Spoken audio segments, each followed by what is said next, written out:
4 PM news network में दोस्तों आपका स्वागत है। मैं हूं आपके साथ राशिद ज़हीर। राहुल गांधी का एक बयान बड़ा ज़बरदस्त तरीके से वायरल हो रहा है, जिसमें उन्होंने कहा कि नरेंद्र मोदी सरेंडर हो गए in front of the Trump. शब्द मेरे हैं, बात उनकी है। बात यह है दोस्तों कि राहुल गांधी के इस वक्तव्य में कि क्या हमारे प्रधानमंत्री ट्रंप के आगे सरेंडर हो गए। मैं सोच ही रहा था कि अचानक मेरे सामने अमेरिका का जो व्यापार मंत्री है, वाणिज्य मिनिस्टर है, उसका बयान आ गया। उसने कहा कि ये रूस से जो है असला लेना बंद कीजिए और ब्रिक्स से दूर हो जाइए। यानी कि हमारी सुरक्षा नीति या हमारी विदेश नीति अब तय करेंगे क्या बड़े पापा।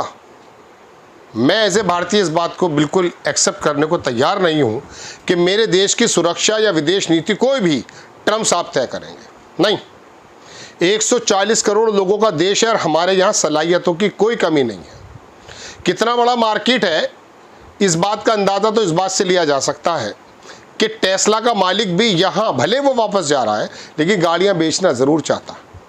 भारत के बाज़ार में जब किसी चीज़ के बारे में ये बात आ जाती है कि ये बिकेगी, तो फिर पता ही चलता कि उस देश का आने वाला सामान रात दिन आसमान पे चला जाता है, उसकी अर्थव्यवस्था सही हो जाती है।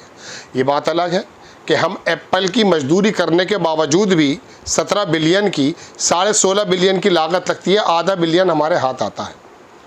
ये बात अलग है कि हमारे यहाँ आज तक कोई मोबाइल बनाने की फैक्ट्री नहीं बनी है। पहले बनी थी तो चीन से उसके इक्विपमेंट्स इतने सस्ते कर दिए गए थे कि उनको नुकसान होने लगा था, वरना माइक्रोमैक्स ये छोटी मोटी कंपनी आ गई थी। खैर, तो मैं आपको दोस्तों बताना ये चाहता हूँ कि वो रूस से असला लेने को मना करता है और अमेरिका का दबाव ये था पिछली बार जब प्रधानमंत्री जी वहाँ गए थे अभी कि ये F-35 हमसे लो, F-16 F-35 हमसे लो। $100 बिलियन का सौदा कीजिए, जिसके बारे में एलन मस्क क्या कह चुके हैं आप जानते हैं। तो ये वाणिज्य मिनिस्टर जो है, कॉमर्स मिनिस्टर जो है अमेरिका का, अगर हमें ये बात कह रहा है कि रूस से ताल्लुकात ख़त्म करो, ख़त्म इन द सेंस उससे असला लेना बंद करो, आप ये बताइए क्या मोदी जी के जो हमारे देश के सर्वे सर्वा हैं इस समय, मुंह में ज़बान नहीं है? हम तय करेंगे या ये वाणिज्य मिनिस्टर ट्रंप तय करेगा? बताइए कौन तय करेगा हमारी नीति। अब ऐसे समय में अगर राहुल गांधी का ये बयान जो मैं आपको सुनवाने जा रहा हूँ, उन्होंने कहा दिया वो सरेंडर कर गए नरेंद्र साहब, और पहले ऐसे लोग नहीं थे।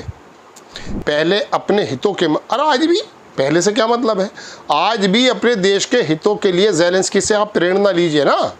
ट्रंप के सामने JD वैंस को जिस प्रकार से धमकाया था ज़ेलेंस्की ने, हारा हुआ मुल्क है। उस समय तो और भी ज़्यादा था, अभी तो उसने रूस पर हमला कर दिया, बता दिया 56 इंच का सीना क्या होता है, ये तो ज़ेलेंस्की ने दिखाया था। और हमारे हाल ये हैं कि ट्रंप लगातार किस प्रकार की बातें कर रहे हैं। तो क्या हमारे नरेंद्र मोदी सरेंडर कर गए वाकई? इस बात की थोड़ी सी समीक्षा करने की ज़रूरत है और ये मानने की ज़रूरत है कि आखिरकार हमारा देश हमारी नीतियों के मुताबिक चलेगा या बाहर के लोग आकर के ये तय करेंगे कि आपको क्या करना क्या नहीं करना। उधर से ट्रंप ने एक इशारा किया,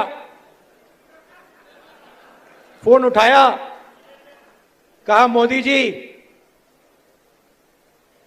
क्या कर रहे हो?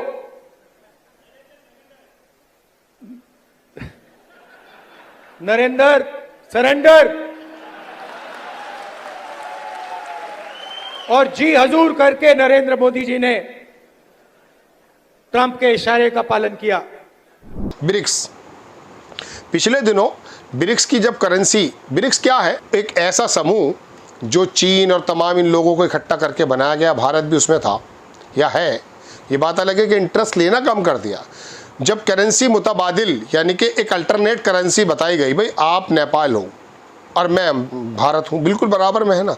जब हम ट्रेड करते हैं तो डॉलर में करते हैं, उसको भी लावजह फ़ायदा जाता। तो उनका कहना यह था कि हमारे ब्रिक्स देश जो हैं, जो हमारा अपना समूह है, अगर हम इकट्ठे होकर अपनी एक अल्टरनेट आपस में, अमेरिका से नहीं, अमेरिका से तो काम करते रहिए आप, जैसे पाकिस्तान कर रहा है, चीन से भी अमेरिका से भी, दोनों हाथ में लड्डू हैं, लेकिन जब हम आपस में काम करेंगे तो हमारे एक मुतबादिल करेंसी हमारे हाथ में आ जाए, कोई बुराई है इसमें?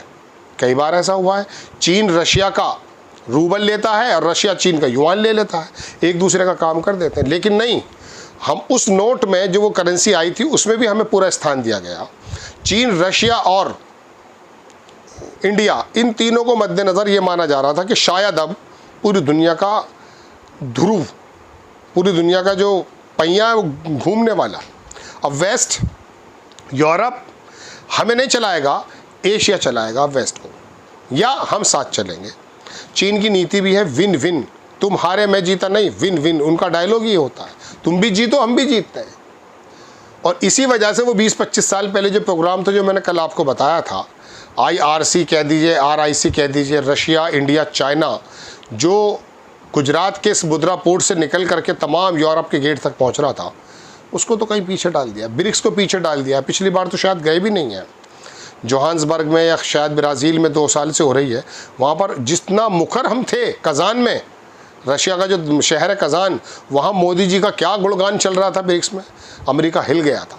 और आज हाल क्या हो रहा है, ज़बान हिलने को तैयार नहीं है।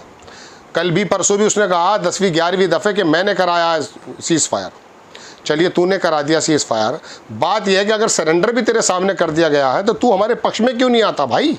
तेरा मंत्री अब ये कह रहा है कि हमसे हथियार खरीदो और रूस से ना खरीदो। भाई रूस से तेल खरीदा था, मैंने अपने प्रोग्राम में मोदी जी की तारीफ़ करी थी, लेकिन मैं ये बात भी नहीं बताई आपको मैंने कि जो रूस से हम तेल ले रहे थे कच्चा, उसमें से आधा तेल जो है रिफ़ाइन करके अंबानी तो एक्सपोर्ट खुद कर रहा था। अब नई बात खोल दी उसने फिर अडानी साहब पे, आपको याद होगा वो ईरान से ला रहे थे, उनका दावा है वॉल स्ट्रीट जर्नल का कि चोरी चकारी करके तेल आ रहा था, उसके ऊपर सैंक्शन है, उसका दावा मुस्तरद कर दिया गया है। लेकिन अब धीरे धीरे अडानी के गले को घींचा जा रहा है, उसके पुराने मामलों को खोला जा रहा है जो रुक गया था। ये किस प्रकार से दबाव में लेने की कोशिश की जा रही है। चलिए अब दबाव में आ भी गए, मान लिया हमने कि तुम बड़े पापा हो और तुम जो है दबाव में ले भी चुके हो, लेकिन अब हमारे पक्ष में तो खड़े हो जाओ। हमारे बच्चों को बाहर निकालने की बात आप करते हैं। एप्पल की कंपनी से मालिक से कहते हैं कि यहाँ कारखाना मत लगाइएगा, 25% टैक्स लगा दूंगा। तुम्हारा मिनिस्टर ये कह रहा है कि हमारे से हथियार रशिया से S-400 ना लें। S-400 ना होता तो ये बताइए पाकिस्तान के दांत खट्टे कर देते। उसने तो हमला कर दिया था बहुत तेज़, जैसा कि निकल कर आई हैं रिपोर्ट्स। हमारे S-400 ने तो रोका था उसको, वरना दिल्ली तक साज लिया था उसने। ऐसी रिपोर्ट्स आई हैं, ऐसे दुनिया के अंदर अखबार कहते हैं। अब S-400 तेरा हरकुलिस लें, वो पैट्रियट क्या है वो तेरा जो फ्लॉप है, इसका आयरन डोम, इसका थार्ड फ्लॉप हो चुका है जनाबे मन। आप देखिए जा करके, हुतीज़ मारते हैं वहाँ से मिसाइल और वो थार्ड रोक नहीं पाता। 7 बैटरी हैं दुनिया में, 7 थार्ड की, 2 लगा रखी इसने वहाँ पर, नहीं रोक पाए उसको। S-400 ने क्या सटीक काम किया है। S-400 लिया था ना हमने, हालांकि हमारे जो NSA हैं वो बाकी डिलीवरी लेने नहीं जा रहे। तो दोस्तों अब राहुल गांधी के इस बयान को कि सरेंडर कर दिया गया है, ये 4-5 चीज़ें मैंने आपको गिनाई है, इसको अगर आप रखेंगे, कंपैरिजन करेंगे, अगर मन के अंदर भक्ति नहीं है, ये बात नहीं है कि नहीं ये मुल्लों के पेश टाइट कर रहे हैं, अगर आपको यही विकास लग रहा तो कोई दिक्कत नहीं है, फिर विकास हो रहा है।